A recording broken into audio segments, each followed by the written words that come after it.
Magandang araw mga lods, panibagong araw, panibagong video na naman po. Ayan, meron na naman tayong gawing request ng ating follower at requester dito sa ating ginagawang lettering series. Yan, nagsimula na tayo. Kinamitan natin ng latex color to Tolidine Red. Yan, ang request po ay si Norin Shine Kanoy. Ayan, Norin Shine Kanoy, dito na request mo. Isa natin siyang top fan.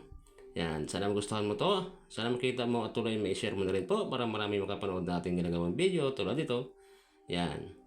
Sa mga gustong mag-request, comment naman kayo sa baba at siskapin natin magawa yung inyong mga request.